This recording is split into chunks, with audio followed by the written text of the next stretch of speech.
département de la recherche médicale de la faculté de médecine de l'Université Côte d'Azur, centre hospitalier universitaire de Nice. Monsieur Vanobert, qui est internationalement reconnu dans le domaine de l'action de l'insuline et de la physiopathologie de la résistance à l'insuline et du diabète de type 2, avec une remarquable production scientifique, et nous sommes très honorés de l'accueillir dans notre compagnie.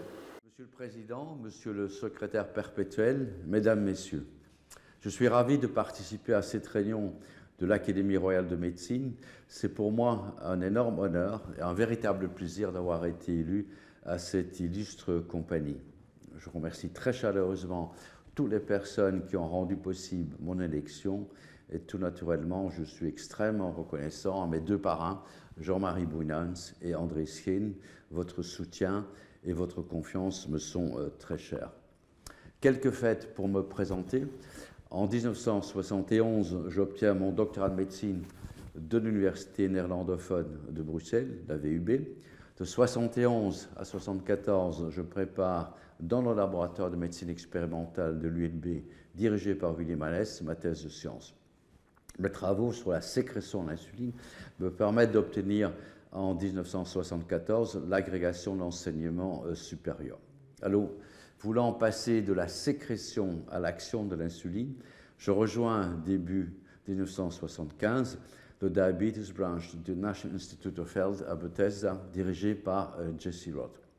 En janvier 1980, je rejoins la faculté de médecine de Nice. De 80 à 95, je suis directeur de recherche INSERM et en 95, je deviens professeur d'université, praticien hospitalier de l'Université de Nice, devenue en 2019 Université Côte d'Azur. Côté fonction, au niveau recherche, j'ai dirigé l'unité INSERM 145 de 1987 à 2011 et ensuite cette même équipe au sein de l'Institut sur le cancer et le vieillissement. Au niveau hospitalier, j'ai été chef de service des laboratoires de biochimie de 1995 à 2015. J'ai également présidé plusieurs instances hospitalières pour la recherche translationnelle et clinique. Et en tant que professeur d'université, j'enseigne la biochimie dans le premier cycle des études de médecine. Alors avant de présenter les contributions de mon laboratoire, voici le décor général de nos travaux. Alors, depuis mes premiers pas en recherche, et probablement en partie suite à mon contexte familial, je m'intéresse au diabète, maladie qui malheureusement est devenue maintenant une véritable pandémie. Alors, pour simplifier, nous abordons nos recherches sur l'homéostasie métabolique avec une vision insulinocentrique selon laquelle le diabète est dû à une sécrétion d'insuline déficiente, comme dans le diabète de type 1, ou à une action déficiente de l'insuline couplée ou pas à une sécrétion insuffisante, comme dans le diabète de type 2. Nous nous intéressons au type 2, forme prédominante de la maladie.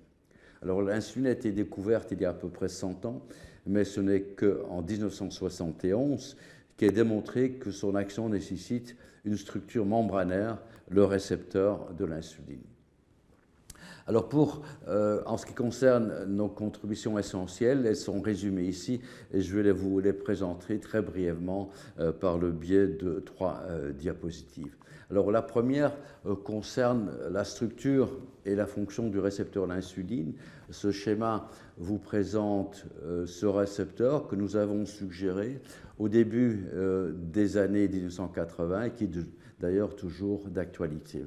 Alors en résumé, le récepteur de l'insuline est un tétramère contenant 2 sous-unités alpha extracellulaires liées entre elles par des ponts disulfure et 2 sous-unités bêta transmembranaires liées aux sous-unités alpha. Ces sous-unités exercent des fonctions différentes. L'alpha lie l'insuline et la bêta est une tyrosine kinase stimulée par l'hormone. Alors en découvrant en 1985 un défaut de la tyrosine kinase du récepteur dans un modèle murin de résistance à l'insuline associé à l'obésité, nous étions les premiers à démontrer l'importance physiologique de l'activité enzymatique du récepteur. La deuxième contribution majeure concerne la dérégulation des voies de signalation de l'insuline dans la résistance à l'hormone. Ici est illustrée la voie de la PI3 kinase PKB qui joue un rôle clé dans les effets métaboliques de l'insuline. Nous avons démontré que plusieurs mécanismes, dont les protéines SOX, des sérines kinases et divers métabolites sont capables de perturber cette voie et ainsi induisent une résistance à l'insuline associée à l'obésité et au diabète de type 2. La troisième contribution concerne l'environnement prénatal et l'épigénétique. Il est admis maintenant que le diabète de type 2 peut avoir des causes d'origine environnementale et d'origine génétique. Plus récemment, l'épigénétique est venue à l'avant-plan. Concernant l'environnement, il est acquis que les facteurs postnataux, tels l'âge, l'obésité et la sédentarité, sont impliqués dans la pathogenèse du diabète de type 2. De plus, la période prénatale intra-utérine semble jouer un rôle. En effet, grâce aux travaux pionniers de David Bach démontrant un retard de croissance intra-utérine suite à une malnutrition maternelle, il s'avère que des facteurs environnementaux, comme la nutrition des parents, peuvent altérer l'environnement prénatal et par conséquent la santé de la progéniture à l'âge adulte.